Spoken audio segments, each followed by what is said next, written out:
Good morning to all of you. My name is Mayank Tripathi from Pandit Deendayal Upadhyay राजकीय model inter college Ajnar से।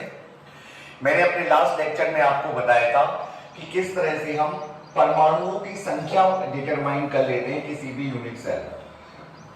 आज का हमारा जो टॉपिक है वो ये है कि हमें त्रिज्या और किसी घन की, कोई घनी इकाई कोशिका है, उसकी घन की एज लेंथ, भुजा की लंबाई और उसके पास जो परमाणु है उनकी त्रिज्या में क्या अनुपात होता है। कोई घनी सेल है हमारे पास, जैसे ये, इस घनी सेल की त्रिज्या, इस घनी सेल की भुजा की लंबाई और इस पर जो परमाणु है उसकी त्रिज्या में क्या रिश्ता है, क्या रिलेशन आता है निकल के, आज की क्लास में हमें ये डिस्कस करना।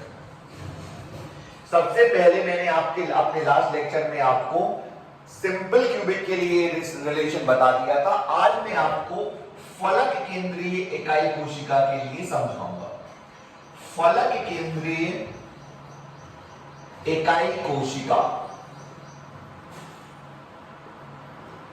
फलक केंद्रीय इकाई कोशिका के लिए ये संबंध में आपको आज समझाने जा रहा हूं। तो देखो, फलक केंद्रीय इकाई कोशिका में परमाणु कहां होते? कोनों पर तो स्थित होते ही है, परमाणु कोनों पर तो स्थित होते ही हैं।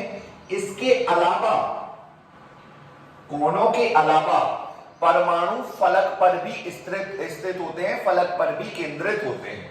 एक ये फलक ले लीजिए, दूसरी फलक, तीसरी फलक, चौथी फलक जो सामने से दिख रही, ये तो बगल वाली है, पांचवी फलक और ये छठवीं फलक, पूरे 6 फलकों पर परमाणु होता है। अब ये है क्योंकि एक घन की फलक, तो आप सोचिए एक घन की फलक पर परमाणु केंद्र पर भी है, एक परमाणु इसके केंद्र पर भी है, इसके कोने पर भी है और फिर से केंद्र पर है। इस तरह से अरेंजमेंट है परमाणु का। मैग्नीफाई करके मैंने आपको दिखा दिया। अब हमें क्या डिसाइड करना है? हमें यह डिसाइड करना है इसकी भुजा की लंबाई की, माना कि घन की भुजा की लंबाई, भुजा की लंबाई बराबर a तथा त्रिज्या, किसकी त्रिज्या? परमाणु त्रिज्या, तथा परमाणु त्रिज्या, परमाणु त्रिज्या बराबर r है।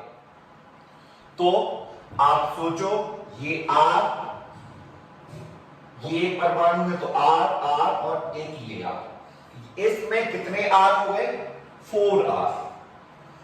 अब अगर ये भुजा की लंबाई a है तो ये भी भुजा की लंबाई a होगी, बिल्कुल भैया, ये भी होगी।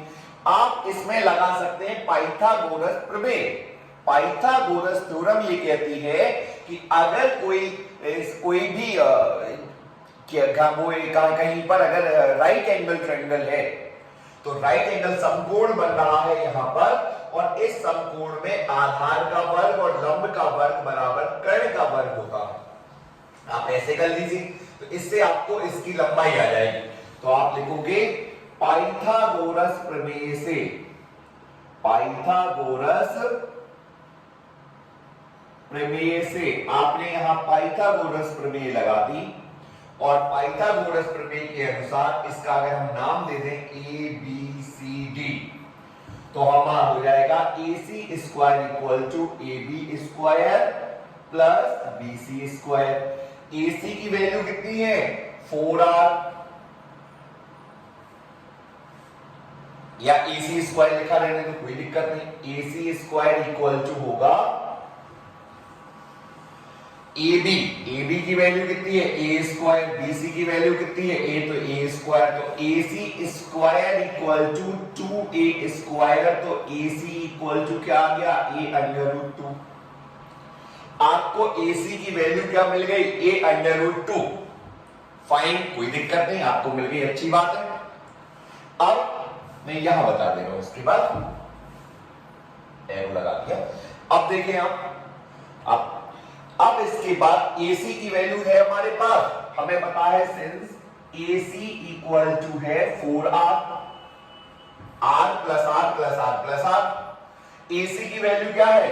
A under root 2 equal to 4R, so A equal to 4 upon root 2 into R।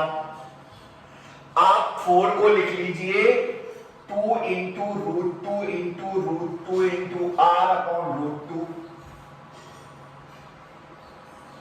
तो आप इसके बाद A इक्वल टू क्या आ गया? रूट 2 से रूट 2 कैंसिल, 2 रूट 2 R। यही आपका रिलेशन है A और R के बीच में किसी भी फलक केंद्रीय इकाई कोशिका के लिए, ये रिलेशन आया है। कोई डाउट हो तो आप बिल्कुल मुझे मैसेज बॉक्स में जरूर बताएं, अपने स्कूल के ग्रुप में मैसेज करें।